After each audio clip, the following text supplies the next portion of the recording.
Jemaat GKJ Kuto Arjo, Shalom. Majelis Jemaat mengucapkan terima kasih kepada jemaat yang berkenan mengikuti ibadah secara online pada saat ini. Jika panjenengan rindu untuk memberikan persembahan, dapat ditransfer melalui rekening atas nama Bendahara GKJ Kuto Arjo atau langsung ke kantor gereja pada jam kerja. Saudara-saudara yang dikasihi Tuhan, dipersilahkan berdiri. Kita akan memasuki ibadah kita Minggu 25 Februari 2024 dengan bersama memuji nama Tuhan Kidung Jemaat 405. Kaulah ia Tuhan, surya hidupku.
Jemaat yang dikasihi oleh Tuhan, mari kita masuki ibadah Prapaskah kedua ini dengan pengakuan.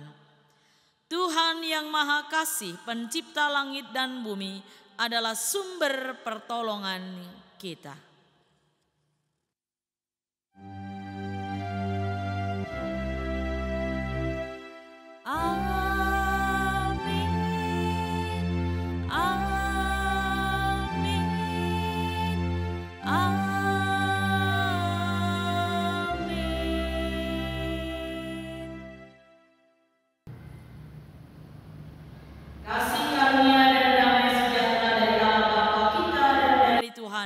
Yesus Kristus menyertai saudara sekalian.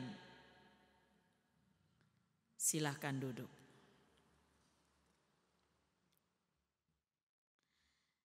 Saudara-saudara, hidup berdasarkan iman sering harus berhadapan dengan berbagai kesulitan. Ketika kesulitan hidup melanda, ketika apa yang kita harapkan tak sesuai dengan kehendak Allah, iman kita diuji. Hidup baru berdasarkan iman berarti mengikuti jalan Allah sekalipun tidak sesuai dengan harapan kita. Kembali kita memuji Tuhan dari pelengkap Kidung Jemaat 127, jadilah Tuhan kehendak-Mu.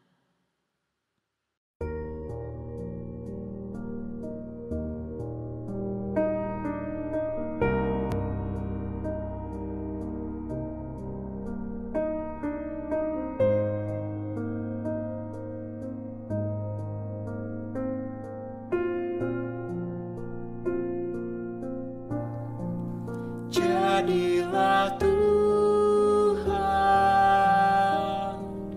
kehendak-Mu, ku tanah liat di tangan-Mu,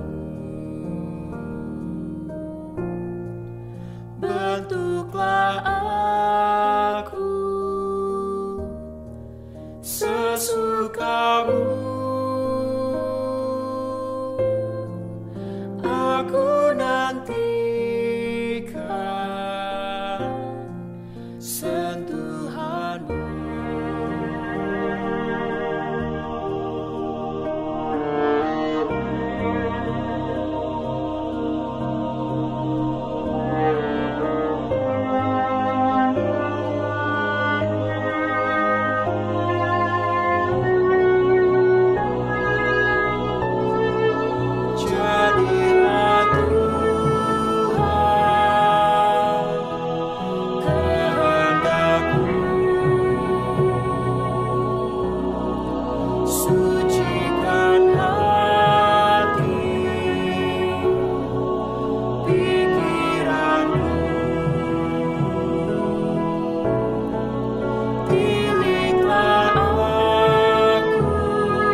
Jemaat yang dikasihi oleh Tuhan Yesus Kristus, mari kita bersama mempersiapkan diri kita untuk menerima sabda Tuhan. Kita berdoa dengan menyanyikan Kidung Jemaat 231, O Roh Kudus Ilahi.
Amin.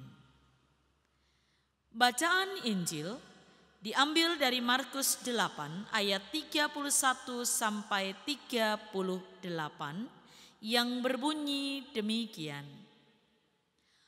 Kemudian mulailah Yesus mengajarkan kepada mereka bahwa Anak Manusia harus menanggung banyak penderitaan dan ditolak oleh tua-tua, imam-imam kepala dan ahli-ahli Taurat, lalu dibunuh dan bangkit sesudah 3 hari.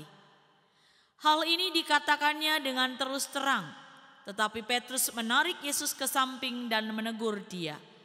Maka berpalinglah Yesus dan sambil memandang murid-muridnya, ia memarahi Petrus, katanya, "Enyalah iblis, sebab engkau bukan memikirkan apa yang dipikirkan Allah, melainkan apa yang dipikirkan manusia." Lalu Yesus memanggil orang banyak dan murid-muridnya dan berkata kepada mereka, "Setiap orang yang mau mengikut aku, ia harus menyangkal dirinya, memikul salibnya dan mengikut aku. Karena siapa yang mau menyelamatkan nyawanya, ia akan kehilangan nyawanya. Tetapi barang siapa kehilangan nyawanya karena aku dan karena Injil, ia akan menyelamatkannya. Apa gunanya seorang memperoleh seluruh dunia tetapi ia kehilangan nyawanya? Karena apakah yang dapat diberikannya sebagai ganti nyawanya? Sebab barang siapa malu karena aku dan karena perkataanku di tengah-tengah angkatan yang tidak setia dan berdosa ini, Anak Manusia pun akan malu karena orang itu apabila ia datang kelak dalam kemuliaan Bapanya diiringi malaikat-malaikat kudus." Demikianlah sabda Tuhan, terpujilah Kristus. Hosiana.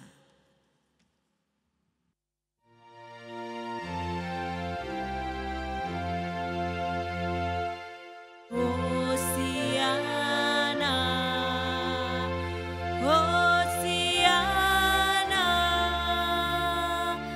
Hosiana.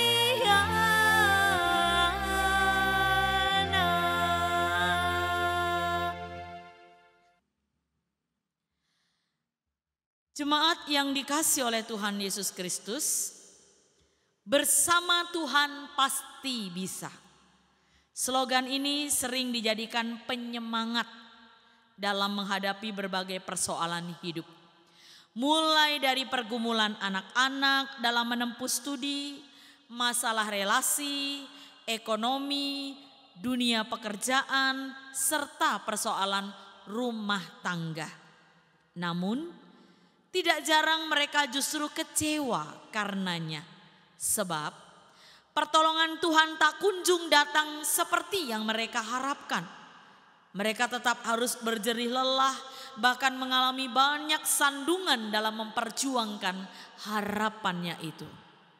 Saudara-saudara yang dikasihi oleh Tuhan, Kristus telah memberitahukan kepada para murid bahwa ia harus menanggung banyak penderitaan.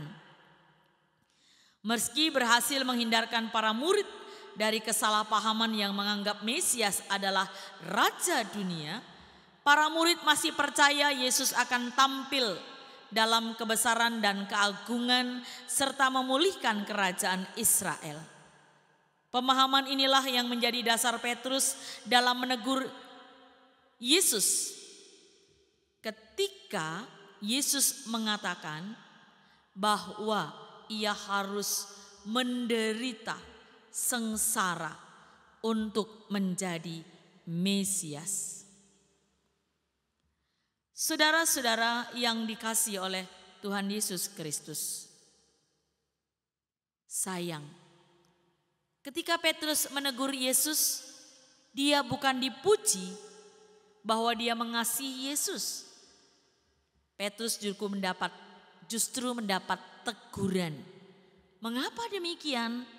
Alasannya, pemikiran Petrus melenceng dari maksud dan kehendak Bapa atas pengutusan Yesus. Apa yang dikehendaki Bapa beda dengan apa yang diinginkan oleh Petrus. Saudara-saudara, banyak orang lebih senang mengenal Yesus sebagai Tuhan yang menyelesaikan segala pergumulan, kesulitan, dan memenuhi semua kebutuhan kita. Padahal kedatangan Yesus adalah untuk menyelesaikan masalah mendasar kita, yakni dosa. Bagaimana dengan pemahaman saudara dan saya? Apakah kita juga menganggap bahwa kehadiran Yesus harus mengatasi semua persoalan kita? Apakah dengan menjadi pengikut Yesus hidup kita seharusnya lancar-lancar, mulus dan tidak punya persoalan? Semoga kita tidak seperti Petrus yang berjalan dengan pemahaman sendiri, melainkan menempatkan Yesus sebagai Mesias, sebagaimana maksud dan kehendak Bapa dalam pengutusannya. Mari kita memandang Yesus sebagai juru selamat yang mengampuni dosa dan akan menolong kita menghadapi setiap persoalan dan pergumulan.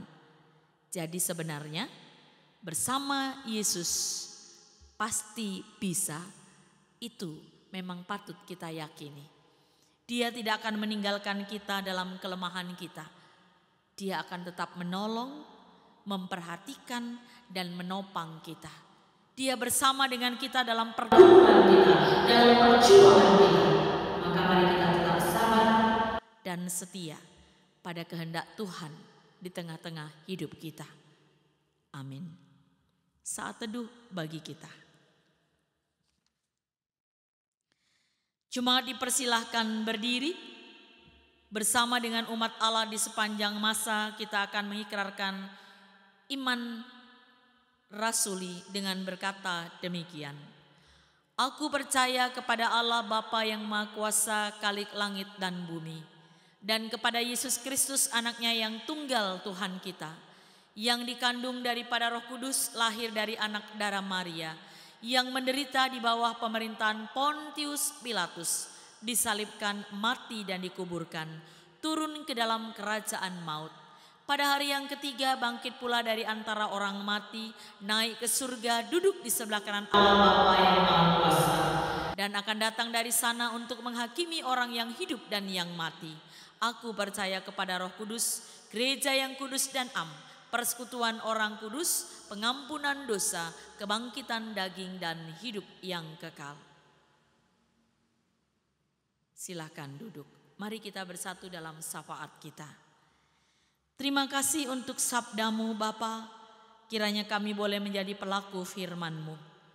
Kami mohon berkat supaya kami menjadi anak-anak yang setia dan mampu hidup berdasarkan iman. Kami percaya Tuhan akan menopang dan memberkati hidup kami. Tuhan tidak akan meninggalkan kami dalam berbagai pergumulan kami. Terima kasih untuk berkat-Mu sehingga pemilu boleh berjalan dengan baik. Apapun hasilnya, kami percaya Tuhan akan memberikan yang terbaik untuk Indonesia.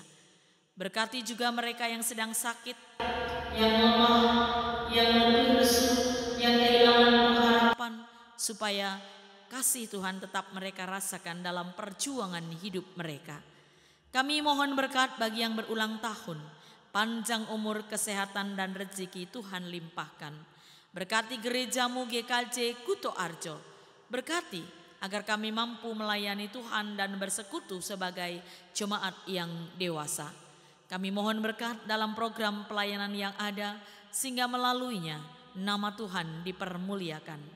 Berkati bangsa dan negara kami dari pusat sampai daerah. Urapilah pemimpin kami agar mampu melakukan tugas mereka dengan baik. Inilah doa dan permohonan kami Tuhan, yang kami bawa kepadamu di dalam nama Tuhan Yesus Kristus. Amin. Saudara-saudara, tiba saatnya bagi kita untuk menyatakan syukur dalam wujud persembahan. Maka marilah persembahan kita dasarkan pada Mazmur 50 ayat 14.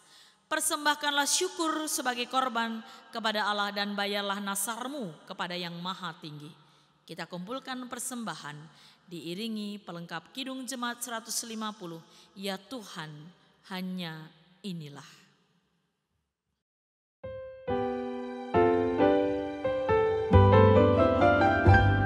Ya Tuhan, hanya inilah yang dapat ku beri padamu. Ungkapan syukur apalah dibanding berkat karunia-Mu.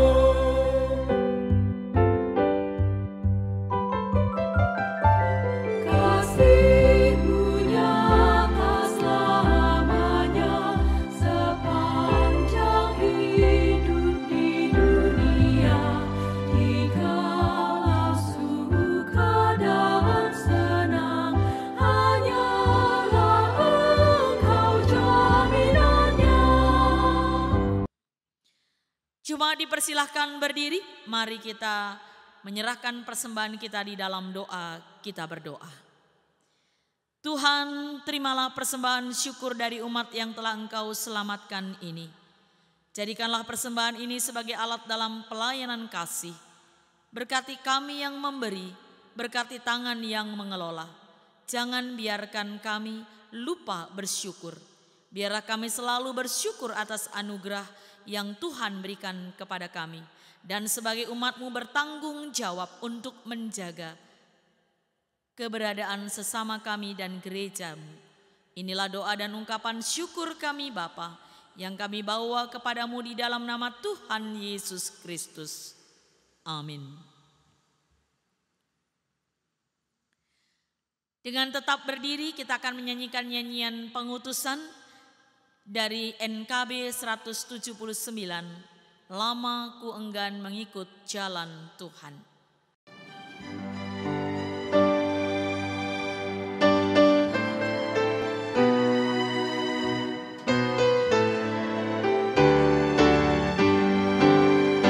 Namaku enggan mengikut jalan Tuhan, hanya turut hawa nafsu diriku. Serta ku memandang penebus di salib, aku berserah kepada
Saudara-saudaraku, arahkanlah hatimu kepada Tuhan dan terimalah berkat-Nya. Damai, sejahtera, dan kasih dengan iman dari Allah Bapa dan dari Tuhan Yesus Kristus menyertai sekalian saudara. Kasih karunia menyertai semua orang yang mengasihi Tuhan kita Yesus Kristus dengan kasih yang tidak binasa. Amin.